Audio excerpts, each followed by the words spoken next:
continuando os tipos de força, né? Nós temos aqui a força tração e a força elástica, certo? Aí a força tração é uma força que vai existir no problema sempre que tiver fios, cordas, é através de fio, de corda, né? Então, por exemplo, eu tenho uma caixa, uma corda e uma pessoa. A pessoa quer puxar a caixa, não diretamente, né? Ela quer puxar a caixa através de um barbante, de uma corda, certo? E aí vai entrar a ideia da força-tração. Então, vamos lá. Vamos separar aqui as três coisas. A pessoa, o cordão e a caixa. Aqui a corda, a pessoa e a caixa. Quando a pessoa puxa a corda, né? Para poder puxar a caixa, a pessoa puxa a corda, então a pessoa puxa a corda para a direita, T1. A pessoa puxa a corda e aí a corda puxa a pessoa, né? De imediato, T2. Então, a pessoa aplica a força na corda e aí a corda devolve naquele que aplicou a força, que é a pessoa. Então, aquele que fez a ação tem que sofrer a reação. Se a pessoa puxa a corda puxa a pessoa com T1, com T2, né? A pessoa aplicou T1 e a corda devolveu com T2.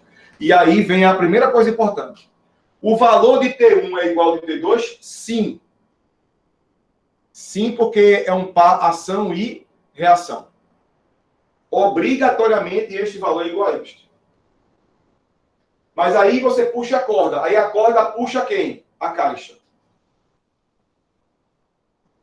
T3. Mas se a corda puxa a caixa puxa a corda. T4. Certo? Então, o T3 e o T4 são iguais em valor? Sim, porque é ação e reação. Aí, cuidado com as malícias, né? Ó, a questão perguntar, olha, o T1 e o T4 é ação e reação? Não, não é.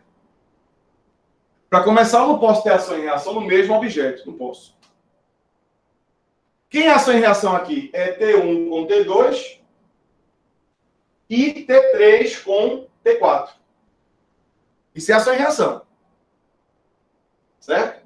Então, se o T1 vale X, o T2 também vale X.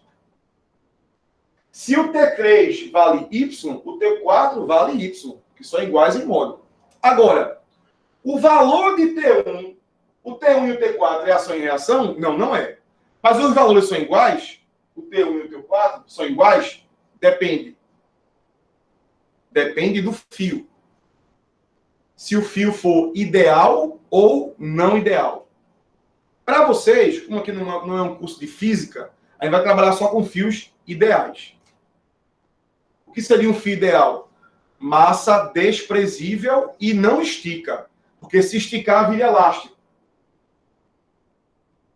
Então, um fio ideal é aquele que não estica, não tem elasticidade, e a massa é desprezível. Certo? Então, quando o fio tem massa desprezível, aí esse valor T1, ele se iguala ao T4. Certo? Mas, quando o fio, a massa do fio não é desprezível, o fio tem massa, que é o caso que a gente não vai ver no nosso curso, o T1 e o T4, eles são diferentes. Certo? Mas se a massa do fio é desprezível, que é o nosso caso, então, para fios ideais, ó, para fios ideais, ó, para o fio ideal, você puxa e é puxado. Então, se eu puxo com X, eu sou puxado com X. Esse valor é igual porque é ação e reação. E aqui vai ser a caixa Y e Y, né? Porque é ação e reação.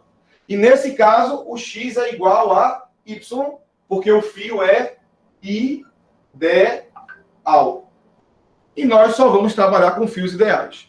Quer dizer o seguinte, que se eu faço uma força no fio que vale 10, o bloco também vai sofrer 10. Então, a força, quando o fio é ideal, a força que eu faço no fio ela é transmitida integralmente para o objeto, que é o meu objetivo, é puxar o objeto, não é? Certo? Então, por isso que você bota a tração lá no bloco com valor igual ao da pessoa, né? Porque é o valor igual porque o fio está sendo ideal, né? Mas tomar cuidado, olha a teoria. Esse com esse é ação e reação. Esse com esse é ação e reação. Só que este aqui com este aqui não é ação e reação, porque para ser ação e reação, primeiro que não pode ser no mesmo corpo, né? E aquele que fez a ação tem que sofrer a reação. Né? Tranquilo?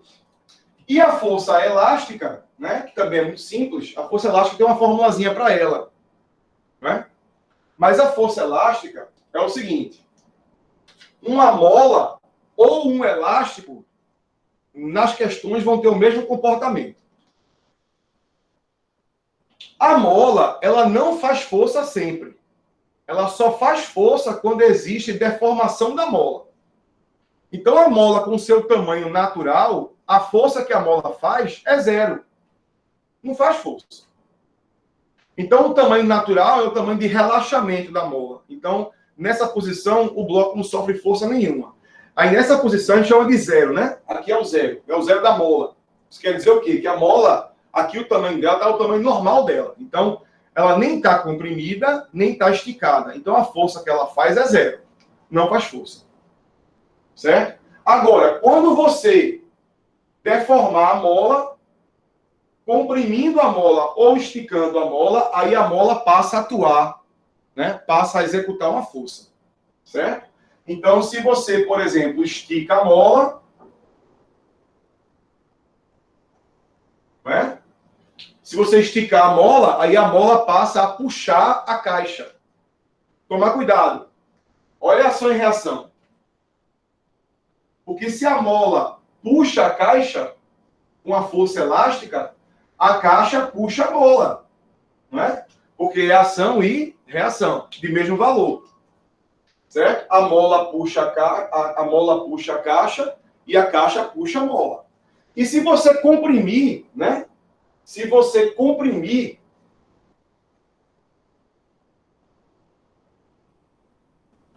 se você esticar, a mola puxa.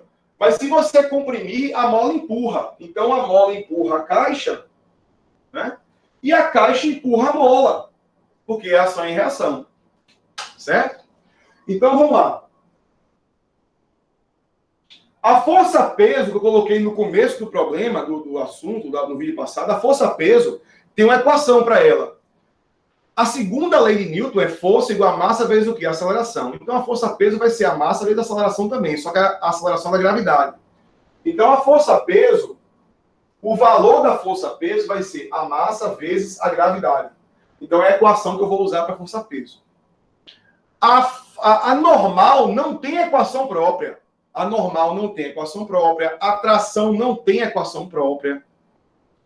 A força-peso tem. E a força elástica tem. A força elástica, o valor da força elástica, em módulo, né, em módulo, é Kx. O K é uma constante. Esse K é a chamada constante elástica da mola. Né? E esse X é a deformação da mola. Certo? O que é a deformação da mola?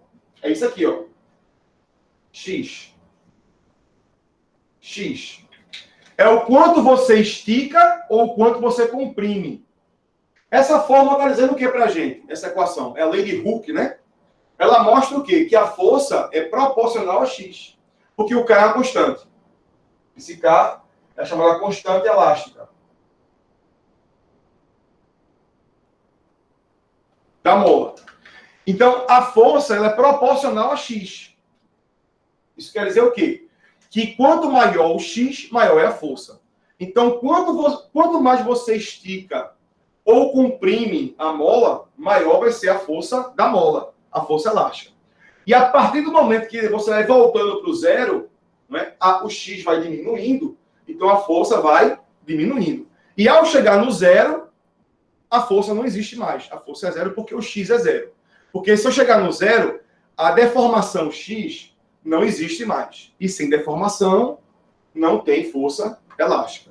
Certo? Então, até então, vimos peso normal, tração e força elástica. O peso tem uma formulazinha para ele, que é mg. A força elástica também, que é kx. Mas a normal e a tração não tem fórmulas próprias.